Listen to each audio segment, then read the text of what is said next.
अस्सलाम वालेकुम। वालेकुम अस्सलाम रहमतुल्लाहि व बरकातुहू। आपसे इस्लामी सवाल है।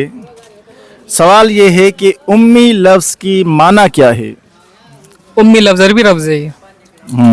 इसके मायने हैं अनपढ़, ठीक है, जो पढ़ लिखा ना हो उसके लिए लफ्ज़ इस्तेमाल करते हैं। ये अकॉर्डिंग टू डिक्शनरी मान। अकॉर्डिंग टू डिक्शनरी अरबी। अच्छा, अगर हम उम्मी लफ्ज़ प्यारे आका सल्लल्लाहु अलैहि वसल्लम के बारे में अल्फाज यूज़ करेंगे उम्मी, तो इसका क्या मतलब लेंगे? क्योंकि उम्मी तो हम नहीं कह सकते, आप वसल्लम के उम्मी तो थे, लेकिन अनपढ़ कैसे लफ्ज़ कहें, तो इसका क्या मतलब और मफ़हूम होगा?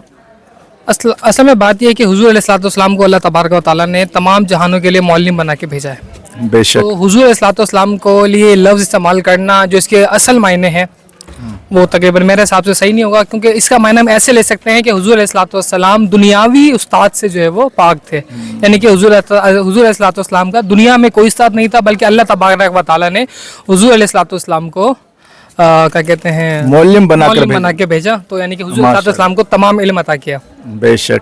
अच्छा, मौल्लिम यानी उस्ताद। उस्ताद तो अनपढ़ हो ही नहीं सकता ना। जी हाँ, बिल्कुल। एक मायने ये भी ले सकते हैं, तब हम ये लफ्ज़ हुज़ूर अलैहिस्सलाम के लिए इस्तेमाल कर सकते हैं, करेंगे तो फिर हम जो है वो इसके मायने ऐसे भी ले सकते हैं कि एक अनपढ़ तो वो उस्ताद तो हो ही नहीं सकता।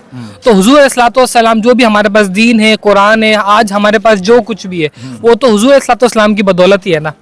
तो जाहिर सी बात है हुज़ूर अलैहिस्सलाम के लिए इसका जो मायने हैं जो आम तौर पे लोग इस्तेमाल करते हैं वो तो हुज़ूर अलैहिस्सलाम की ज़ात के लिए इस्तेमाल नहीं हो सकता। तो आसान अल्फाजों में उम्मी लफ्ज़ जब हम नबी पाक सल्लल्लाहु अलैहि वसल्लम के लिए इस्तेमाल करें तो इसका मफ़हूम क्या लिया जाएगा? इसका मफ़हूम ये लिया जाएगा कि जिसका कोई उस्ताद ना हो और वो इल्म से सरशार हो। दुनियावी कोई उस्ताद ना हो, दुनियावी कोई उस्ताद ना हो और वो इल्म से सरशार हो। माशाअल्लाह, बिल्कुल दुरुस्त जवाब।